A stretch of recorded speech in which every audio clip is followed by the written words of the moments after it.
Hello, everybody. Welcome back to another edition of the Voice of Bodybuilding. I'm Bob Ciccarello, of course, with my co-host, none other than the great, the one, the only, 12-time Olympian. I'm getting ready. Can you tell Shawn? Shawn Sugar Ray.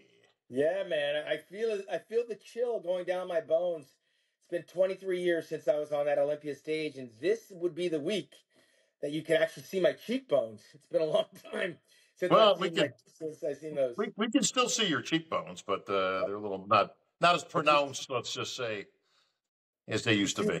you can see the big O, baby. The Mutant Nation will be in the house. I see you got your 60th wear on there. I do. I'm going to get into that in just a second, Shawn. But first, of course, I want to thank our sponsors for their continuing support. Our good friends from Panada, actually Eduardo Panada, and my good friend Awesome from ProFit Solutions will be in attendance at the Olympia. So I can't wait to see my boys out there. Icon Meals, of course, Celsius, American Male Wellness, Egg Whites International. Without you guys, again, we can't do what we do. But most important, Shawn, our good friends from Mutant, Jimmy Jan, he's out there looking for new shoes as we speak. But he sent us a whole bunch of swag. Look at this. I got Nice. this. Here's another. Sure, you got one of these, Shawn, huh? Beautiful, beautiful. Right. Yes. And not to be outdone, look at this. These are special Olympia edition. Talk about some swag. These are hoodies, and as you Yeah, can and those see, that's going to be available. They'll be available, I think, for sale only at the Olympia. well, let me tell you something. Not only can you get that stuff at the Mutant booth at the Olympia, but you could also see superstars like Andrea Shaw looking for number, how many is she looking for? Number 5 now? Yeah. Looking for number 5. Another Shawn, of course, Shawn Clarita, the Giant Killer, looking to redeem himself and get back an Olympia victory. So he will be there in attendance when he can. He's competing, so don't look for him too much. He's got some business at hand. Jamie the Giant, who else we got over there? Ron, Big our Canadian buddy. We got Jimmy will be there. George will be there. Everybody will be there. Yeah, you got Big Dusty Rhodes and George. It'll be exciting. You know why? Because a year from now, you can wear that shirt and it'll sport your actual age. That's right, actually. So we are getting no younger, my friend. But Yeah. so listen, lots to go over, Shawn. We got our Olympia picks, of course, and I'm kind of glad we waited. We were going to put this out last week, but a lot has unfolded over the last week, which now alters greatly the changes, which we're going to get into in just a second. It's always should be about more who's in than who's out, but listen, it makes ripples across the grid, right? When it comes to the landscape of potential top 5 finishes. The big news this week, as everybody knows by now, Nick Walker, the Mutant, is out. Yeah, I mean, I actually had hinted around earlier in the year that it was not a foregone conclusion that Nick Walker makes it to the Mr. Olympia. What'd you call me? Sean Stradamus? That's Sean Stradamus has spoken. once again, but I wasn't saying that with any malice intention. You always have to qualify everything nowadays because Oh, yeah. Oh, yeah. mental health is a real thing these days. If you say it the wrong way, it comes out the wrong way, and then you got to backtrack and you got to put it in a proper context. Let me give you some context. Give me some context, Sean. I just actually watched a video that I did going into, I believe it was like the 99 Olympia, and it was the first year it was ever held in Las Vegas. I'd just gotten done calling off an engagement from the previous Olympia with a girl that I was trying to consider my exit strategy from bodybuilding and start a family and kind of move on to the next area. I'd done 11 Olympias. I was tired, and Ronnie Coleman just emerged, and things were kind of Yeah, buddy. yeah. I was doing the business of bodybuilding, so my mind was kind of all over the place. I don't want to use the word chaos, but when you're a bodybuilder, you're kind of like a shark. What does a shark do, right? They just pretty much eat and sleep and hunt. That's it. There is no room for chaos, right? You invite chaos into your universe when you take your eye off the prize. And I've been notorious for saying that women are like kryptonite. I mean, I had girlfriends here and there, but I didn't have anything serious because I was in love with bodybuilding, right? I was in love with the idea of being number one. And when you're chasing number one, you don't have a lot of room for anything else to seep in there. I was eating, I was sleeping, and I was training, or I was doing the business of bodybuilding. Nothing else could kind of penetrate that. And when I allowed it to kind of penetrate it, took my eye off the ball, I slipped down out of the top 4. I wound up in 5th place. And I realized, you know what, I'm more in love with bodybuilding than I am the concept, the family. So I broke that relationship off. I think I spared that young lady a lot of turmoil and tribulation because Right. my bodybuilding came first, so I cut her loose. As cold as that sounds, I did her a favor, right? And that did me a favor because I was strong enough to just say, you know what, I'm over here. A lot of people go through trials and tribulations. A lot of people have chaos. I remember I was listening to a podcast. I remember Victor Martinez. His mom had passed away. His sister was murdered, and yet here he was going into the Olympia. We all go through some stuff, and I heard his trainer mention that he's had a chaotic whatever. This guy was coming off a hamstring injury, came back to win a controversial victory in New York, and looked every bit as good as he normally would. I think we diminished what Martin Fitzwater actually accomplished in that show. Yep. To say that Nick was off is actually diminishing what Martin Fitzwater was showing us. He was showing, hey, he's maybe as good, if not better. And psychologically, when a champion hears that from a no-name bodybuilder closing in, you're training a little bit different. You start, reevaluating what your pecking order is. And I think Nick might have been a combination of things. Back in the day, we used to travel the world and make these appearances. I remember I was doing that. I wound up in 13th place in my first Olympia, where people had me as high as in the top 5. Chaos is never going to go away, right? Responsibility is never going to go away. Relationships, injuries, sickness, bills, worry. But when you let it penetrate your confidence a little bit, it's like a sand. When water gets on sand, it crumbles. And what we saw in that video was a guy that did not look like he was in Olympia preparation, period, bar none. He didn't look close. So he pulled the plug on that Olympia way before he made the announcement. To take away the idea that he did the right thing would be juvenile of me. He did the right thing. It's like you don't want a pilot going up in the air with you, flying the plane, and he's got a nervous condition going on. You wanted to Right. put that. You don't even want you don't want a doctor coming in with the scalpel in his hand, going, "You ready?" So Nick's confidence was wavering. He pulled the plug. He had to make that inevitable announcement. He brought his trainer in there for which I would consider no good reason, because no one wants to hear from the trainer. We want to hear from the athlete. People buy a ticket to see the athlete. Let's hear from the athlete. That's the Well, responsibility. I'm glad you brought that up, Shawn, because one of the points I wanted to key on was, with all due respect to Matt Jensen, who I think is a very nice young guy, and I think he's done well in his career as a coach so far.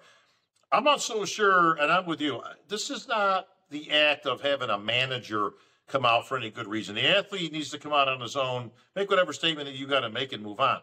And the problem I've got these days is what I'm seeing is a lot of these so-called gurus or trainers or whatever you want to call them, whatever name you want to assign to them, have also now become managers, life managers, general managers. Counselors. The athlete seems to go to them for everything. When they got to hit the bathroom, geez, should I eat this? Should I drink this glass of water? It's like they can't function on their own. But the biggest takeaway I took was this was not managed well. And I say this with all due respect to all parties, because we don't really know what their setup is. Okay, I don't know if Matt is just his trainer, he's just his guru, he just helps him with prep. I don't know. Okay, we're just speculating. But why on God's green earth you would put this video out, which wasn't the best looking video, did not cast Nick in a good light physically or mentally, and then why you would ever put your business out there? This is what I marvel at, Shawn, is I would have came up with any excuse in the book. I retore my hamstring. I got a back injury. I was doing bent overs. I felt something pop. I don't think I can get in the best shape I can get. Anything. But to put out what they put out was probably not in his best interest, didn't sound good, and only fueled the fire of speculation of what's going on in the rumor mill out there, that he's got problems, he's got issues, he's got physical limitations, he's got, his body's shutting down. I mean, they pretty much said he can't get in shape. His body's not responding. That's only going to speculate now and run rampant the rumor mill. Well, let me tell you, back in the day, he would have been suspended or fined. Yeah. We can go back to 1997 when Flex Wheeler was not responding, holding a ton of water. He was way off, and it literally was the same time period before the Olympics. It was like 2 weeks out. Yeah, and the notorious ninja story, carjacking story, was manufactured in his mind, and he wound up ultimately punching a wall, putting a soft cast on his hand, because you had to have an injury in order to get out of the Olympia. and Flex Wheeler was excused from competing in the Olympia, which I thought he probably could have won in '97. But because his mind wasn't right and his body wasn't right, the only way out for Flex was to manufacture this ninja story. It's a very infamous story. Go back and look it up. But he did that. He had to do some damage in order to save face. Mental health in our industry is now a real thing. I think Flex back in the day was showing symptoms and signs of it. He's not the only one. A lot of guys. I mean, Craig Titus, to a lesser extent, may have been exhibiting signs of some mental instability. But when you find a bodybuilder who has this need to explain why he's not responding, how many other bodybuilders are we now going to see in succession use the excuse that after I sign a contract in January, come October, my body's not responding, so I'm pulling out? That's not an injury. That's more of an excuse. And Matt Jansen did his client no favors by saying that his body wasn't. What is the medical diagnosis of your body not responding? Is there a kidney issue? Is there a health scare? I mean, I remember Brandon Curry like a year ago was suffering from some type of an ulcer thing, went to the hospital, and he wound up getting fourth in the Olympia. So we're still left with more questions than we are answers, as bad as we feel for Nick, because everyone wanted Nick in the show, including myself, because I wanted to see what the guy can do. Both of us had him fifth or lower going into this contest. So we wanted him to prove us wrong. And that's the only way he can do that is by doing the business. When that wasn't happening, you cannot, and the IFBB should not, IFBB Pro League, allow athletes now, because this opens a big gateway. Any athlete that doesn't feel like they're ready the week of the show can now get out by having their coach come up and give a faux pas explanation without really giving an explanation that their client is not responding. That's not a reason. So I have a hard time feeling sympathetic, other than I know what it's like to sacrifice weeks and months of preparation and then not have anything of value to redeem. Remember, I failed the drug test in 1990 after training for 4 months for the Arnold Classic. I got no reward. I got no prize money. I got nothing. I went through with the show. I did the business. And then in 1989, little known fact, I was suspended for a year because I was injured, and Wayne DeMilia did not take my chiropractic injury excuse as a medical release from contract, and I got suspended for 1 calendar year. Nick is not getting suspended. I think there's a sympathetic component. He's coming off of a 1-year injury. That's bad enough. He didn't get to compete last year. And now his mind's not right. His body's not responding. That's bad enough, so he's off the hook again. But it's setting an unwelcome precedence for any athlete who's not feeling well a week or two before the show, who's not looking well, because he didn't look like he's a week out to me. He looked like he's at least a couple of months out. Clearly, when we saw the video, one thing was very apparent. One, the chairs were too small. I don't know where they came up with these little retro chairs, but that didn't help matters. Two, that is not a physique that just pulled out a week out of a show or even 2 weeks out of a show. Listen, we have both been there. We've both eaten our fool heads off after shows. You can still look pretty damn good a week or even 2. Yeah. You're just getting veined up, right? You got that look. Man, if I was on stage looking like this, I might have won the show, right? All that. That's a good week or 2 after you've been dieting for months and months and months, and you're almost there. You're within a month. That's a physique that this decision was made a month ago. Easy. Well, I can tell you, after New York, Nick should have said, I'm waiting for the Arnold Classic. He also knew that the Arnold Classic was going up to 500,000 because it was announced earlier. I'm going to shut that thing down in May. I'd have been sitting in that audience. Jay Cutler, remember, he wasn't winning the Olympia, so he'd go to the Arnold. But he could have taken his time and watched the Olympia and found his way back to the Arnold Classic for that 500,000. Now, he most definitely has to take the time off. And I believe the Arnold Classic would be too soon, because he really does need to get his mind right. And whatever formula that they're using, if it messed up this time, it could mess up again. I'm saying it's setting a nasty precedence for any athlete who's not looking good the week before the show to pull out because their coach has decided that what's best for my athlete is for him. Now, there may be some backstories that we're not privy to, that maybe the coach and Nick has spoken with the IFBB Pro League, but that all sounds very nefarious. There needs to be more transparency on what's really going on here. In all fairness, Shawn, because we do keep things extremely real and we take a good amount of heat for it, but we're not going to change the way we put things out. Is it the body failing the mind, or is it the mind failing the body? Is Nick's physique in a position or a point because of whatever protocols he's doing, whatever he does for his prep? Could it be that it's actually the opposite, that this guy's physique is in his 4th year as a pro is already failing him? Listen, we saw him at the New York Pro, and you're right. He was in decent shape, and he ended up winning the show. I didn't have him winning. I know you didn't either. We both had Fitzwater. But the bottom line is the midsection was an issue even then. And it's been becoming a bigger issue. And what you saw in that video, it was nothing short of horrific.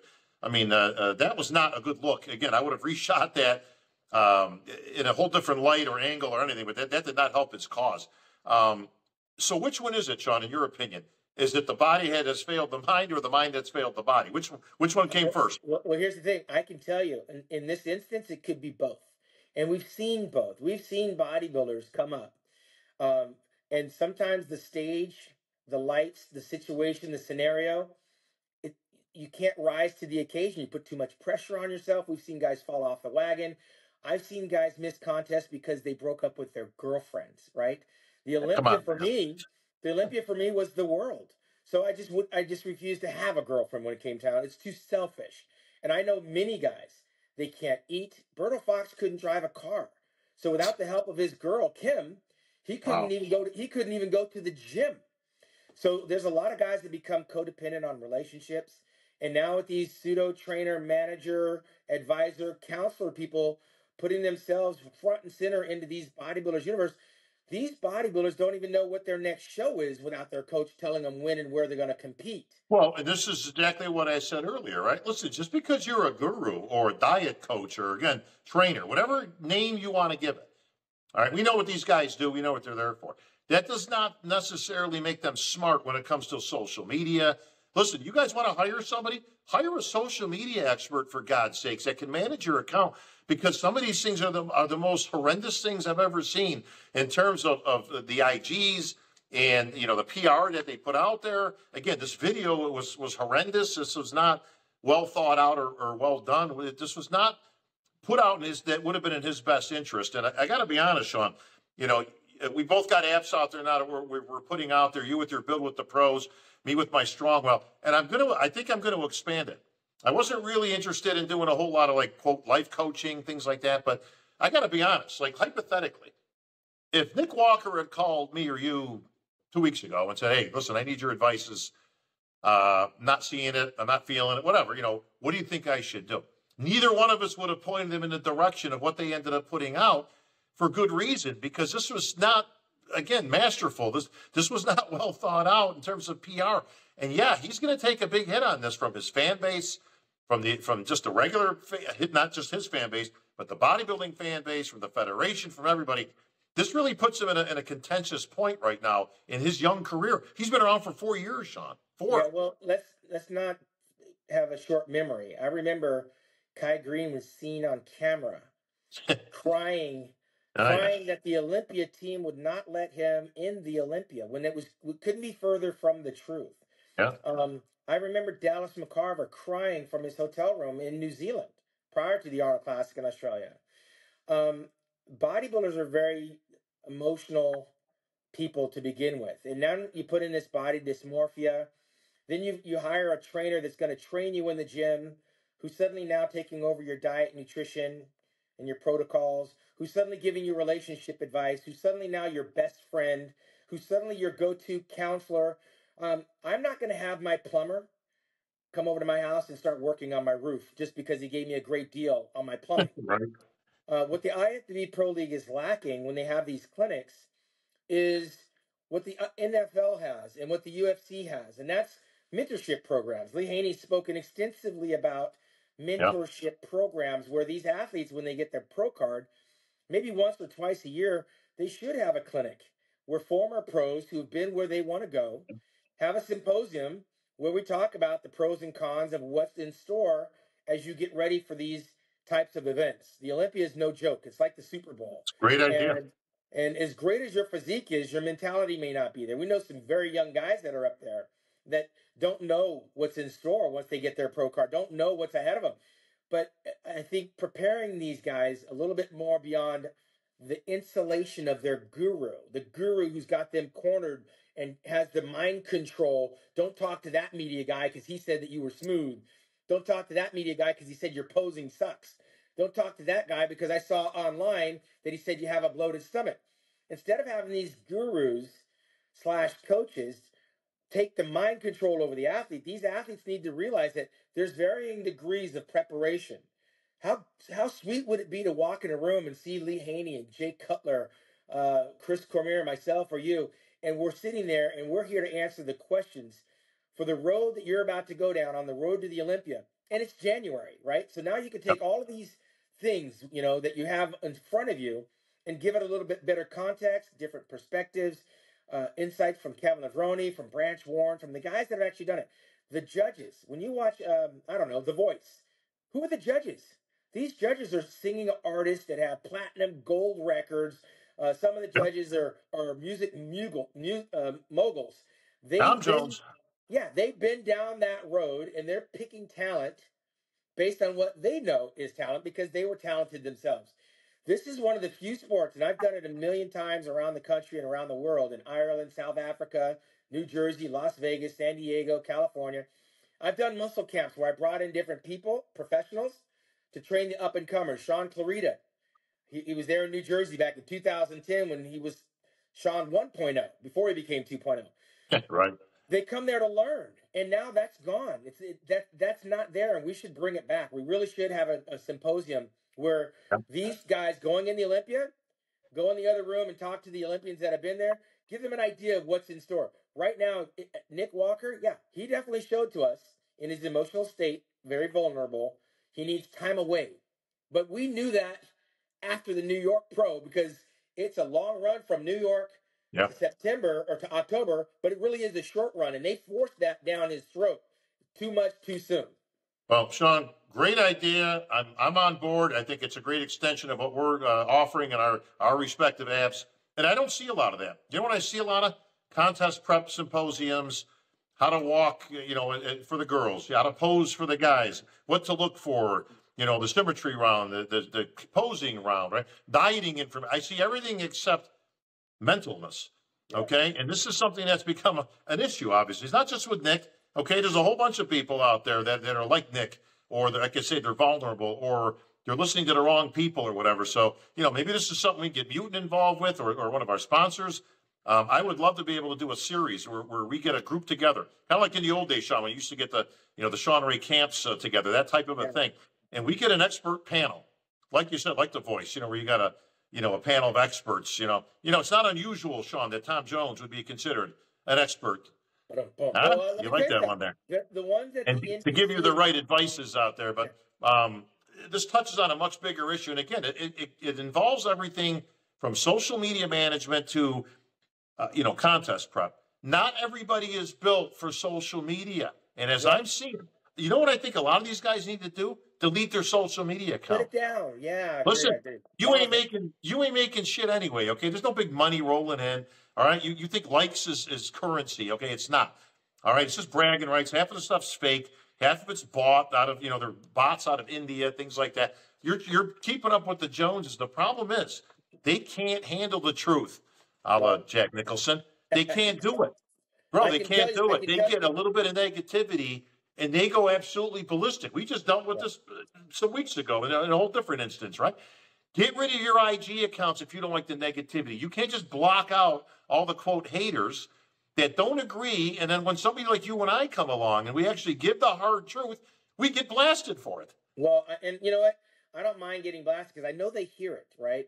They hear it, and then their fan base or their coaches, they try to beat it all down because we don't know what we're talking about. However, we've been down the road. I've been there. Don't tell me I don't know what I'm talking about. Nick is one of the promising stars of tomorrow. And I think when I mentioned back at the Arnold Classic that, look, I don't know why we're talking so much about Nick. He may not make it back to the Olympia because a hamstring injury is really severe. And guys were going, well, Branch Warren had a torn quadricep, and Chris Dickerson won the Olympia with a torn bicep, and little did you know Dorian Yates won with a torn bicep. They did. It was a different time. It was a different era. They weren't sitting on their phones in their feelings. reading what people were saying about them back in those days either. It Right. adds another layer of mental acuity, maturity that you have to be able to block it out. When you have a trainer pointing out that other people are talking bad about you, psychologically, these guys might be your heroes. They might be guys that you respected, and you have a trainer who's never really been there, making enemies where there's no place to be upset about somebody. Listen, Phil Heath won my first promotion in Colorado, and I was the one saying that Shawn Rhoden's going to beat him and that he had a distended stomach. It didn't make us enemies, but Phil Heath and I didn't talk for a while because I was Right. very critical. I was critical of a 7-time Mr. Olympia. He wasn't ready to hear it. Kevin Levrone, still to this day, talks about the time where he saw me eating an orange backstage, and I got in his head. I didn't give him any when he asked for a piece. I didn't give him any, but it psychologically, he couldn't get around it. And now we're living in a day and age where these insecurities arise, and they're being reinforced by the fan base, by the wives, by the trainers, and the guru. It becomes a little bit much for the athlete to deal with, and then they get mad at the wrong people for the wrong reasons, when in fact, you need a time off, take the time off. But if your body's failing you, then show us the medical report. I mean, it's too vague to say I'm not ripped today and my show's 2 weeks away, right? Like, I'm not ready. Yeah, of course you're not ready 2 weeks before the Olympia. Most people are not. But if Right. your body's failing you, what is the medical diagnosis of a body failing? What does that look like, right? Well, Like, I think it's if you're anorexic, we can see that your body's failing you. right.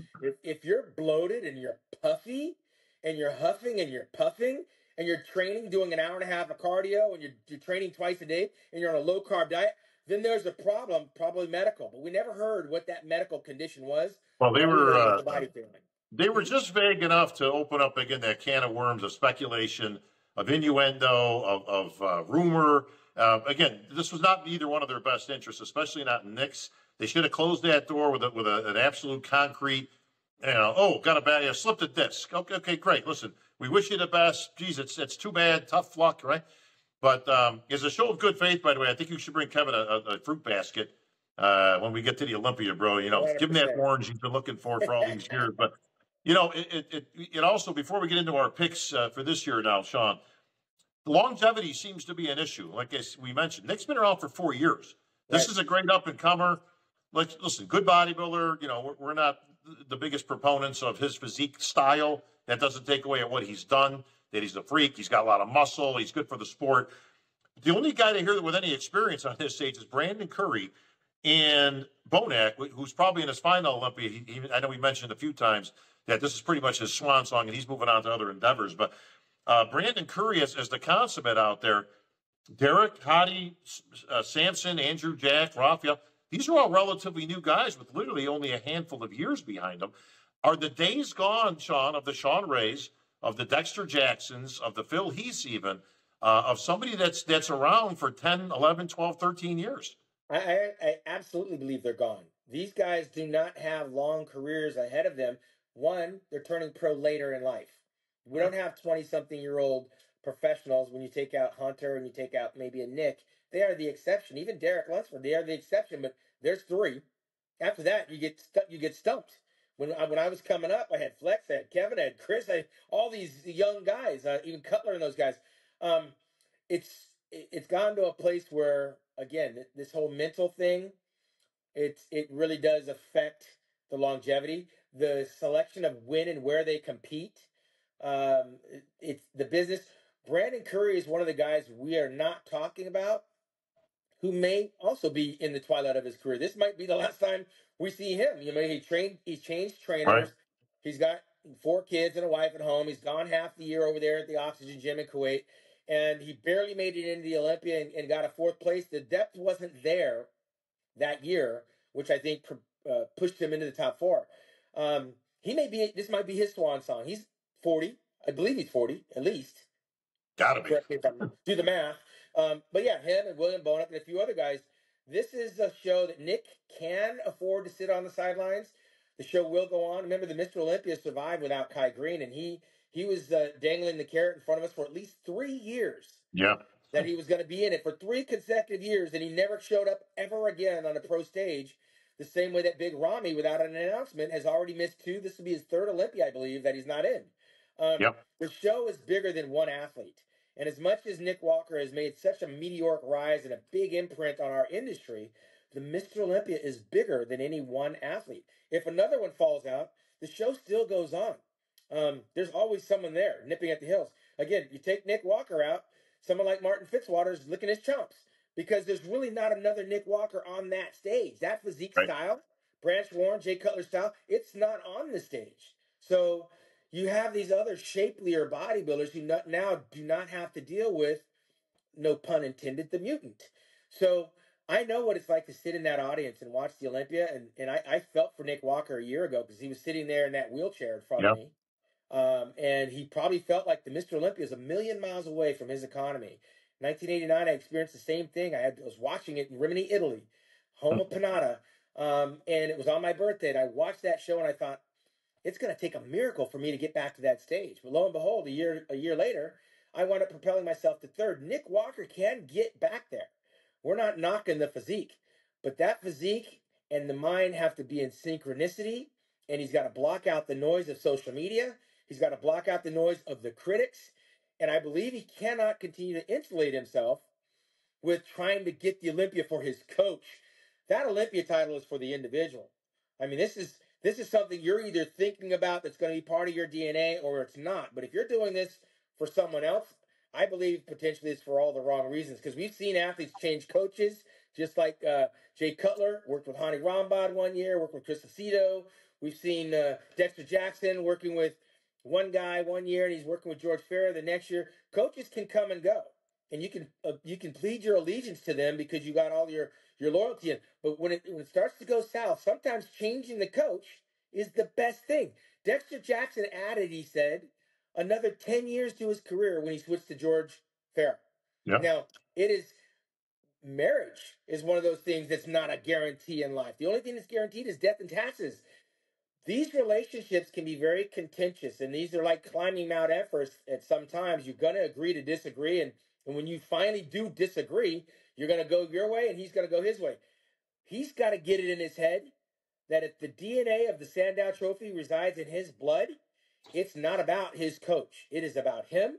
It's not about his relationships and his friends and his family. It is about him. So until I hear that in his vocabulary, where this Olympia is what I want for me, not for someone else, I don't believe we're going to see 100% Nick Walker until he gets that mindset. That's the mindset that I had. It may never happen, but it'll keep you close to the top. It'll make a career for yourself, and you'll be able to continue on doing what you love. Well, Nick, me and Shawn are easy to find. Be more than happy to give you the right advices, bro. Again, I'm not sure at this point. You need to separate church and state into a potential trainer that helps you with your prep, your protocols, and somebody that can actually point you down the right road of where you need to be in your career and your life and make choices on that end. Death, taxes, and the Raiders missing the playoffs, bro. 3 things that you can certainly count on this year. So anyway, without further ado, my friend, it is time, and it's made it actually a little bit easier with the people that we know are out of the Olympia now, namely Nick, because Nick was on that cusp to me. I had him maybe in 5th, maybe 6th. I didn't have him actually going up and maybe even down a spot, depending on the other guys. But with that, Shawn, to me, the first call out is pretty set in stone. Again, anything can happen. We get that. But I see the first call out being 4 people: Derek Hottie, Samson, and Andrew Jaft. Yeah, it's the second call out that I think is going to be the most interesting because that will shape the balance of the contest. Because of those guys, anyone can win. Well, let's stick with first call out though, because I want to kind of systematically go down. And again, this is just my pick. I don't really see anybody else in that. I think, and again, Big Steve, he moves it around. Listen, I'll give Steve a whole lot of credit in his career because he's his own man up there. And yeah, he does get the collective of the other judges on that panel. But I can't I see those 4 kind of separating themselves from the pack. But it makes an interesting dynamic, Shawn, that you've got 2 big guys and you've got 2, we'll call them small guys, but we all get what I mean, with Derek and Hottie. So this is going to be real interesting. I think that they can kind of tag team off here and either help each other or hurt each other. Well, at first blush, those 4 would be all you need to bring out because really the contest takes place in the next four. And we see who of that four can come in and pierce the first four. So if I'm Big Steve, that's my play, because on paper, those are the guys that right now have earned the right for that call out. Sure. Hottie, Derek, Andrew Jack, Samson. and Samson. Now, that being said, we do have a former Mr. Olympia not in that call out, which is Brandon Curry. He was fourth a year ago. But on paper right now, those are the big four. So I think they can all rotate, because, again, this stage sometimes is bigger in the eyes of the athlete than they can actually meet the moment. Not everybody can meet the moment. We've seen that, pros miss their peak. We saw Ronnie Coleman coming off. We saw Phil Heath coming off. We saw Big Ramy coming off. Those Olympia winners can come in off. We've seen it happen in the past. It's not going to be because they've been doing the business of bodybuilding. Back in the day, which is not too long ago, the bodybuilders would be on tour making guest appearances. We'd see them throughout the year. I don't know that we've seen Derek Lunsford more than 5 times in the guest posing tour, let alone Hottie Chupin at all on the guest posing tour. Maybe they make enough money where they don't have to do it. But back in the day, Ronnie Coleman and Phil Heath, we would see Jay Cutler all around the world before they arrived in Las Vegas. So they have more time to prepare and hone their physiques. But of those 4 guys, any one can become Mr. Olympia. I think Andrew Jack has a strong case. We know what the issues are with Samson. And, of course, Derek and Hottie are both a consistent 1-2 punch. They could trade places. I want to see what happens in that second 4. And in that second 4, you definitely have Brandon Curry. Well, here's the thing, right? So hypothetical second call out. Brandon Curry he's the in-between guy. He can sneak into that first if he looks really good, or if somebody comes in a little off. He can also be a solid in that second call. I got the second call out as follows: Brandon Curry, Bonac, Fitzwater, and Muhammad Fuda. And the only guy I would put on the cusp of that is Rafael Brandao. Depending on the advancements he's made, he made some real good progress last year. Very good complete physique. But I've got those 4 and possibly 5 guys in the second call-out. Well, the odd man out there is Hunter Labrada. And he was once a 4th-place finalist at the Mr. Olympia, coming off of the victory over in Italy. And so he's the odd man out. He's the one that's going to have to prove himself. But right now, the survival of the fittest in that call-out is Brandon Curry. Brandon Curry doesn't do what he's supposed to do. Yeah. I think this will be the last time we see him. I believe this definitely is the last time we see William Bonac. He's got a lot going on, and he's aging out, and I think he's made it clear that he's out. If Hunter Labrada is not in that call-out, is it pizza and beer for Hunter? I mean, he doesn't need another year off. That Arnold Classic is going to come up pretty quick, and I don't know how good he is peaking 3 times in 1 year, but what does that say for Hunter Labrada and the reevaluation of how good he is, or how bad he is, or mediocre he is? Well, this is the reason I left Hunter out, which was on purpose, is I really don't know where he fits in here. I don't have him in the first call out. I don't think by any stretch he's in the top 4. The question now becomes has the other guys caught up? And I got to be honest, I was hoping to see a little bit better out of Italy when he competed, and I didn't see that. Much by the same, I was hoping to see a little more out of Samson out of France, and I didn't see that. But the big man's going to hold a lot more water than smaller guys. We've been over this 100 times. When you're a 310-pound guy, you're going to be holding 15 pounds of water. So for all the fans out there who've written Samson off and, he's blown it, he's done, he's finished, listen, just relax, okay? He'll be fine.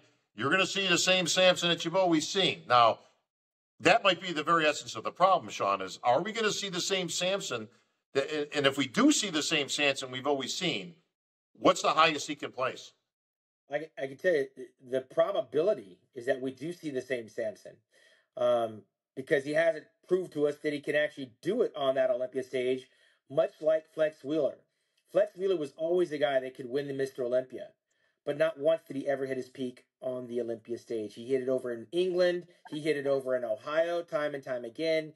He hit it on these other circuits, but when it came to October or September, Flex Wheeler never hit his peak, and therefore he came up short to guys that he could have beaten at various times of his career. Now, that being said, Samson has a fighting chance, because I think out of all the guys on that stage, he's Mr. Olympia. If you look at the photographs, he's Mr. Olympia I think Correct. even more so than the reigning Mr. Olympia. So this is why I'm so hyped up about the 60th, and I've been to all of them since 1988. This one, there's so much mystery surrounding who's going to be ready. Are the judges going to change it up? And if they do change it up, think about it. Samson would be the first Nigerian Mr. Olympia, the second Mr. Olympia from the country of England. That's right. And that's historic in nature because it is an international event, and we've had Mr. Olympia champions from as far away as Lebanon, Austria, England, Cuba, Italy, Iran, Egypt. Yep. I mean, such an international title, this Sandow Trophy. If it winds up going over to England again, the roots of that would represent the country of Nigeria. And what does it do for a country like Nigeria, one of their own countrymen? I mean, they have something like Hadi Chupin did for the country of Iran. They have something to get excited about, something to cheer about. And Hey, listen, Nigeria's got two bites at the apple because, as everybody knows, Andrew Jack's real name is not Andrew. Okay, so yeah, he's also of Nigerian descent. And these guys, let me tell you, Andrew has made the most amount of progress I've seen in a long time out of a guy. What we saw in Texas, bro, was nothing short of spectacular. That is a Mr. Olympia physique. That is a guy with a small waist at 6'2" and probably 300 pounds himself, if not close to it, that can absolutely upset the apple cart because what he and Samson show is something completely different. Listen, you talk about apples and oranges. yeah, And that fruit basket, you're going to bring Lavroni. You can't get any more. Again, Hadi and Derek are about the same size, right. same muscularity, same height, right? Same everything. And Samson and Jack are very, very similar in their height and their muscularity, and they both got small waists. They both got great genetics. And that's going to make for a real interesting matchup and breakdown for these judges. And listen, it could go back and forth, back and forth. Don't think that they're paired up. That's only good for comparisons, people. Don't think that the judges have to go down a party line, okay? You can be a shorter guy and then a taller guy, then have a shorter guy, then a taller guy. 1996, it was Dorian, then it was Little Shawn, then it was Big Yeah. Nasser, and in 97, it was Dorian and Nasser, then me. You're absolutely right, but don't be surprised.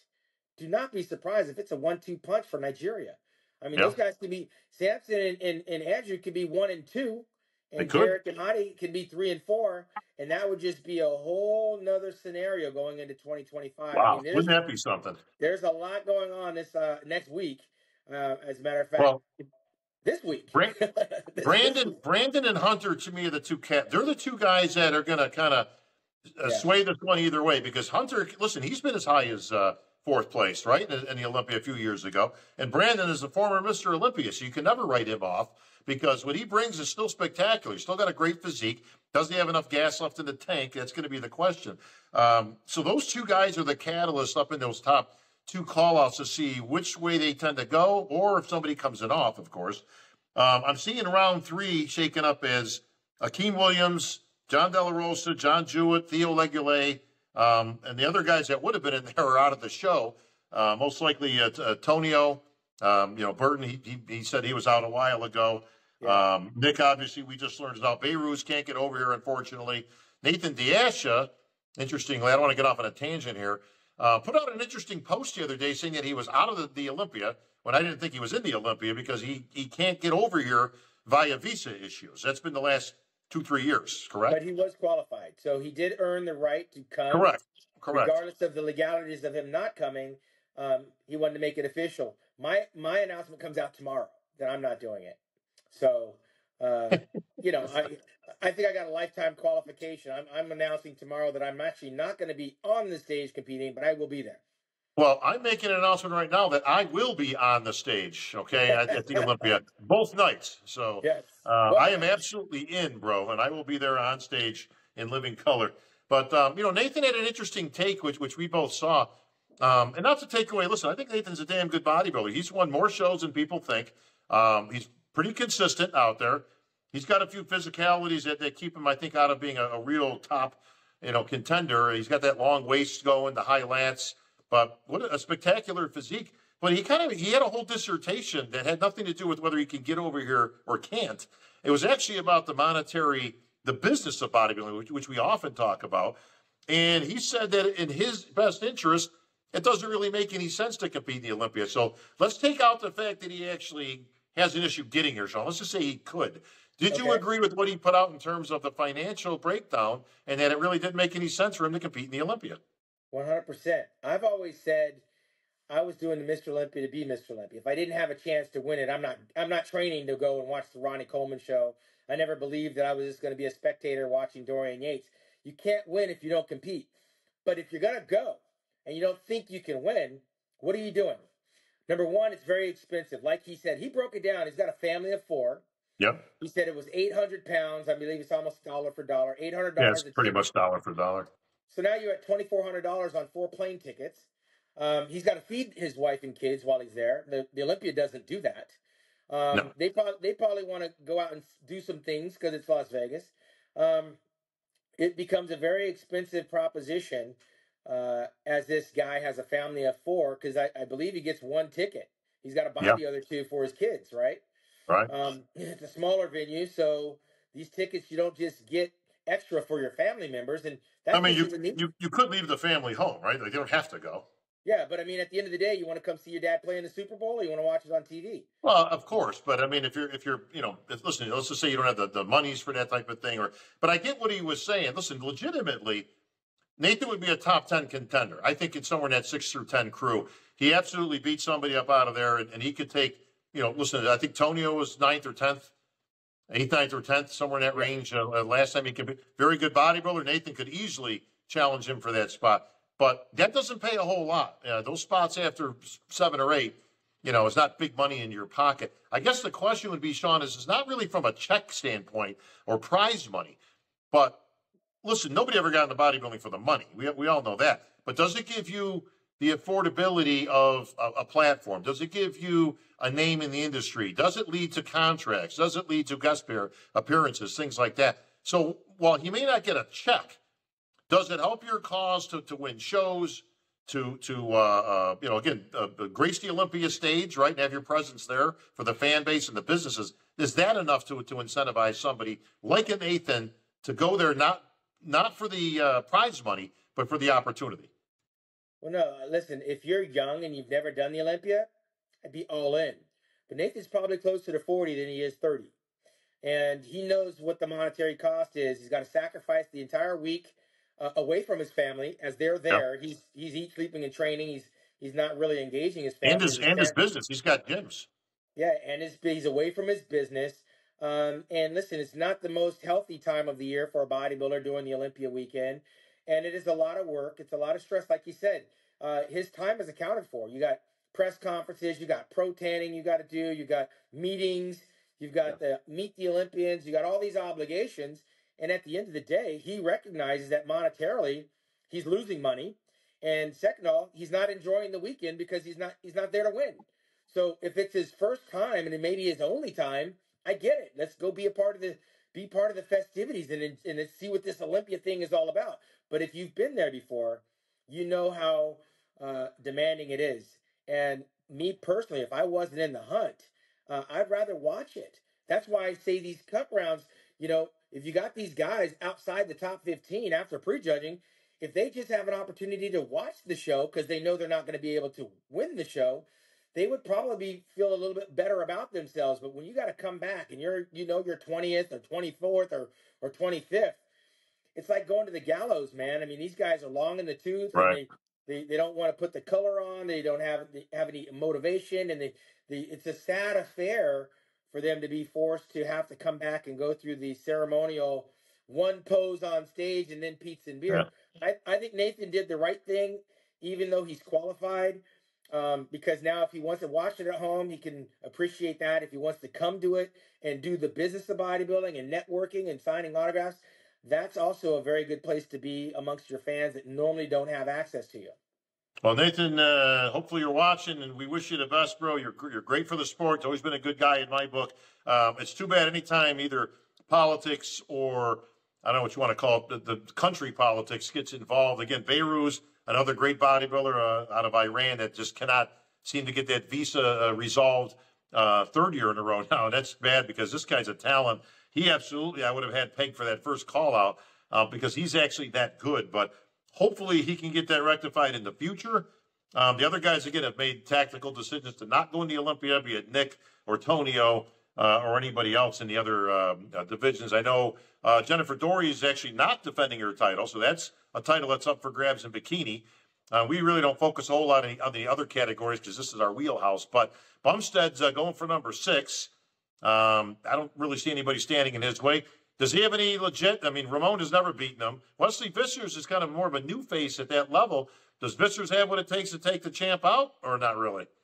Well, not really, because Visser looks more like Arnold. He looks more like a bodybuilder. Well, it's not a bad thing for Classic, right? I mean, no, it's not. But you got to be up against the right audience, right? I mean, winning the Arnold without Bumstead is like Flex Wheeler winning the English Grand Prix and then going to the Olympia and losing to Dorian Yates.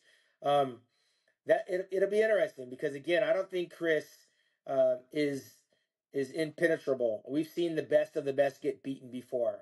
The only one we never saw get beaten after they became champ was Lee Haney, and there's only one Lee Haney. Chris Bumstead, I believe this is his swan song, which makes him even more vulnerable. This is not a shoe-in victory for Bumstead, and if he goes out with a loss, I don't think he's going to try to come back to win it. This is it. This is Wesley's and the other guy from Brazil, Ramon. This is their last crack at trying to take this guy out. And it's much sweeter if you beat the champion. So they better give it everything they got. We know in the men's physique. We know men's physique. Brandon Hendrickson just said that he's not doing the contest. Yeah, he's out. Ryan Terry is in again, and again he was very dominant last year. So I can see Ryan doubling up on that. Although listen, you got some contenders there. I was sorry to see that Hendrickson's not in because he's an absolute talent. Probably should have won another title if it was my book, but. Ryan Terry presents a very formidable physique. He came out there last year, and he literally owned that stage with that front pose. If that didn't say, look at me, I'm the champ, I don't know what did. So I don't know if I see anything changing there this year. Well, I mean, it's still a slippery title to have because it's hard to replicate. Samir Banu couldn't do it. He did it in 83. Right. Chris Dickerson did it in 82. They competed well beyond those years. Sometimes you're one and done. I mean, Ryan Terry has his back. That men's physique division is no joke. On any given day, any of those guys can win, unlike the Olympia title. It'll be interesting to see if he can do it again because that heavy is the crown, man. And he's got to see if he can actually do it again, and that has yet to be proven. Bro, 212, I just saw some updated video of Keon Pearson. Yeah. Bro. But here's the thing, Bob. I agree with you. But I also saw Shawn Clarida, and I'm going, for Shawn, holy shit. Like, they both, in their elements alone, look like they're at their max capacity. Now we got to see them together, Keon has got such a pretty, bro, I can't see anything except Edgar Fletcher when I see Keon. He has the same exact physique, that tiny waist, beautiful proportions. Let me tell you something. If you blew up Keon to 6 foot tall, he'd be Mr. Olympia. Yeah, you can't beat those dimensions, man. I mean, but Clarida, to his credit, he's a smart kid. Listen, he was the first one to say last year, this is what I knew, that he's got a bodybuilding mind. He didn't make any excuses. He said, I went up in weight. It was a mistake. I didn't bring my best. I will not make that mistake again. I'll guarantee you, he's back down to fighting weight. He was up like 8 pounds, I think he said last year. He'll be down 6 pounds. You can always put on a little bit inside, but his hallmark is his conditioning. That's the only way he could beat Keon, in my opinion, is to come in just ultra shredded, freaky, and hope Keon slips a little bit. But Keon looks on the money. Yeah, separately, they both look like they're on the money. So that's going to be a nice – I want to see them both at their peak and then see which way the pendulum swings. Although, looking at Keon, he's maturing at the right time, and he does have the wow factor. Whereas Shawn, just because of the height and because of the amount of muscle you can put on the frame, he's got to be very careful. Again, Muhammad bin Aziz at 2.0. This guy's a shorter bodybuilder. You come in too chunky, the waist looks a little bit smaller and shorter, whereas Keon's shoulders to waist to quad sweeps, he definitely looks phenomenal. But can he do it twice in a row? And that is the biggest thing. Shawn Clarida couldn't do it twice in a row. So this is where it's going to get very interesting. Well, Sidney Gillen, 8 straight, bro. Any qualms with that one? Any competitors? That's the one that you can write in. Out of all of the divisions, the women's figure, it's a done data. I'll tell you Light years what, I'm ahead. going to give a second right in, and this is going to strike people a little bit. But if you're watching the game, if you're playing on the home version, I would say the two most obvious wins of the weekend are Sydney Gillen with number 8. Great as Jessica Padilla is, it's two different worlds, and Sydney Yeah. Gillen is that gifted. And Taylor Lermont in fitness.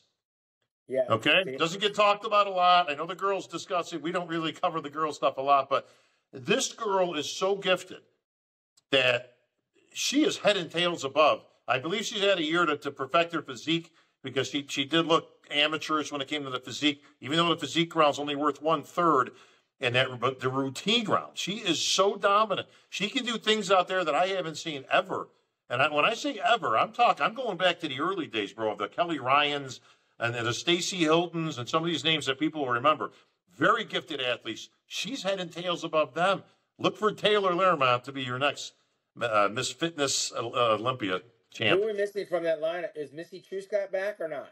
Missy is back. That horrific injury that took her out, I understand she's back. Whitney Jones is out. Listen, you've got some talent out there. Don't get me wrong. You've got some Olympia title holders in there, but that Taylor is so fresh, is so gifted in what she put. She's like an Olympic gymnast that's out there. It's that kind of talent. Oksana, the reigning champion, is going to be having a baby pretty soon. She looks like any day. Yeah. And Whitney Jones. She'd probably still be in the top 3. Did Whitney retire? I think Whitney's in. Again, she's had her share of injuries and stuff that, listen, that girl, she won a damn Olympia title on one leg. That's how good she was. So, another great, I love the fitness girls because they bring so much energy to that Olympia stage, but I don't want to get caught up. Harold King Kong Kelly in the wheelchair division. If this guy doesn't make a comeback this year, bro, it's all over. I think you're going to see probably the best version of him. He's not used to losing, and he does not like it. Yeah, it's going to be an interesting. I keep missing that division with obligations elsewhere during the Olympia weekend, which it is all over the place. Now, mind you, they have the Olympia Pavilion, which is adjacent to the Resort World Hotel. It is there. They have the Olympia Expo, which doesn't begin until Friday and Saturday. Now, there's some events taking place inside the Expo, correct? Prejudging wise. Yeah, there are events in the Expo. All the normal prejudging. The list is out of order of events. A lot of those, other than the Mr. Olympia itself, prejudging is on the main stage at the theater. But all the other ones, pretty much, you can catch at the Expo. We, of course, will be at the Meet the Olympians, Shawn, the press conference, of course, Thursday afternoon. We'll both be there. You'll be at the Mutant booth, I'm sure. Kissing babies and shaking hands, or shaking babies and kissing hands, one of those two. But, all right, we got 2 minutes left, Shawn. All right. Men's Open, Mr. Olympia, that's what we're all here for, Shawn. Derek Hottie, Samson, and Andrew Jack. What do you got? You don't got an argument for me. It's going to be one of those guys. I mean, it might be that order right there. I think, you know what? I see Derek with another year of maturity, that young physique. I think you're going to see a Derek 2.0. I think you're going to see Derek plus 20%, and that's probably going to be too much for anybody, especially from the back. I see Derek repeating. I don't think anybody's taking out Hottie. He's that good. Samson and Jack, to me, can go either way. I think Jack is caught up to Samson. Literally depends on what Samson brings in terms of his conditioning. So I think that's your 4. If I had to bet it, I would almost say that's the 4, Derek Hottie, Samson, and Jack. And then rounding out would be either Brandon Curry. I gotta keep my man Brandon in there. He's still a former Mr. Olympia, bro. Well, I'd be remiss, Bob, if I didn't give a little perspective on what the 60th is all about. Of course, this show was created by brothers Joe and Ben Weeder back in 1965. Joe had passed on in 2013, and Ben passed on in 2008. They were both very instrumental in bringing these world champions together. They passed the torch on to AMI, who was bought out by the current CEO, Jake Wood, and is now being run by the president, Dan Solomon. The expo has been put together by Tim Gardner. And, of course, there's a lot of behind-the-scenes things with the whole Olympia team. Alina, Linda, Alex, who am I missing? Brittany, Hayden, Angelica, the Madam Vice President.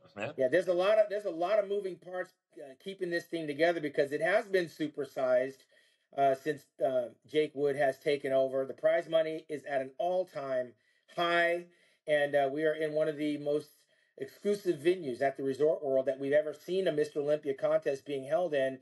And Dan Solomon has assured me that we're going to see things, Bob, technically, physically, financially in this entire weekend that we've never seen before, because the Orleans Arena couldn't house it, and the Planet Hollywood wasn't up to snuff in terms of the technology, and some of the personalities weren't available to participate and be a part of. So this is the supersized version of what Joe and Ben Weider started in Brooklyn, New York, back when Larry Scott won it, when we were born in 1965.